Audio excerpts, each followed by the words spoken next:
Halo guys, salam sehat bagi kita semua.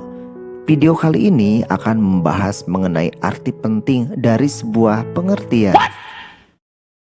Maksud saya pengertian dari sejarah. Biar semangat, kita buka dengan sebuah pantun. Buah semangka, buah duren, gak nyangka gue keren.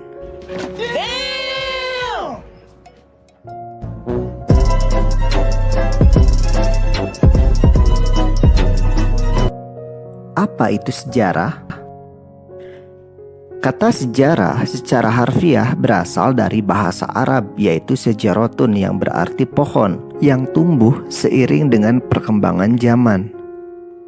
Selain itu, ada pengertian sejarah menurut para ahli. Yang pertama adalah Muhammad Yamin. Beliau mengatakan sejarah adalah suatu ilmu pengetahuan yang disusun atas hasil penyelidikan beberapa peristiwa yang dapat dibuktikan dengan bahan kenyataan. Tokoh yang kedua adalah Herodotus. Beliau adalah bapak sejarah dari Yunani. Beliau mengatakan sejarah adalah suatu kajian yang menjabarkan suatu perputaran antara kaitan tokoh, waktu, perilaku yang bisa memunculkan peradaban. Dari sisi bahasa, menurut Kamus Besar Bahasa Indonesia atau KBBI, sejarah memiliki 3 makna. Pertama, asal-usul silsilah. Kedua, kejadian. Dan ketiga, peristiwa yang benar terjadi di masa lampau. Pak Guru mau nanya dong. Kalau kenangan indahku bersamanya dulu, apakah bisa disebut sejarah? Damn! Sepertinya Anda sedang curhat. Ya Pak, sedih.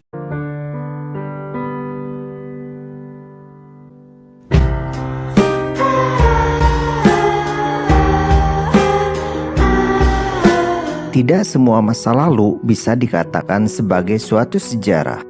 Ada 3 aspek dan 3 syarat yang harus dilewati bila peristiwa tersebut ingin dikatakan sebagai suatu sejarah. Aspek yang pertama yaitu masa lalu, yaitu gambaran mengenai kehidupan manusia dan budaya masa lalu. Yang kedua, aspek masa kini. Manusia sedang mengalami masa yang sangat penting karena dapat menentukan masa depan. Pada masa kini, manusia menggunakan masa lalu sebagai sebuah pembelajaran untuk masa depan. Dan yang ketiga, aspek masa depan. Masa akan datang di mana segala sesuatu masih terjadi, namun bisa ditentukan di masa kini yang akan mempengaruhi. Pak, mulai ngantuk.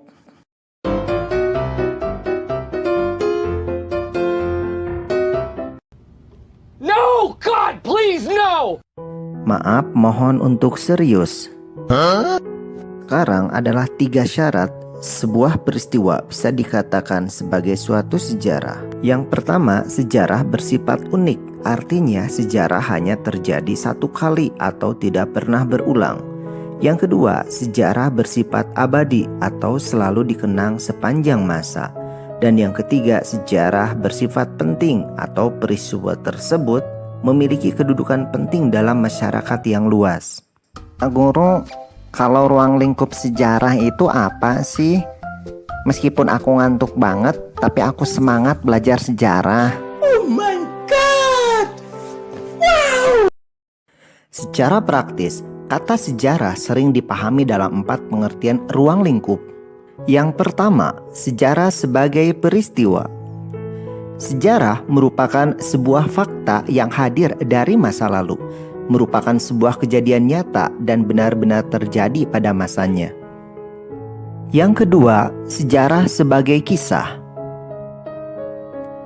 Sejarah sebagai kisah merupakan cerita, kesan, dan memori tafsiran tentang peristiwa pengalaman masa lalu. Yang ketiga, sejarah sebagai seni. Adalah sejarah yang dipandang sebagai proses pembelajaran kehidupan manusia pada masa lampau. Di dalamnya melibatkan emosi, imajinasi, dan memiliki gaya bahasa yang menarik. Dan yang keempat, sejarah sebagai ilmu. Bahwa sejarah merupakan pengetahuan tentang peristiwa yang terjadi di masa lalu, kemudian disusun secara sistematis dan memiliki metode pengkajian ilmiah untuk mendapatkan suatu kebenaran. Dan syarat suatu sejarah dikatakan sebagai ilmu adalah yang pertama bersifat empiris, yang kedua memiliki objek, yang ketiga memiliki teori, yang keempat memiliki metode, dan yang kelima mempunyai generalisasi. Pak, udah dulu ya belajarnya. Temanku ngajakin mabar. Baik, mungkin itu yang bisa aku bagi dalam pembelajaran kali ini. Mohon maaf apabila ada kesalahan, baik yang disengaja maupun yang tidak disengaja. Sampai jumpa kembali.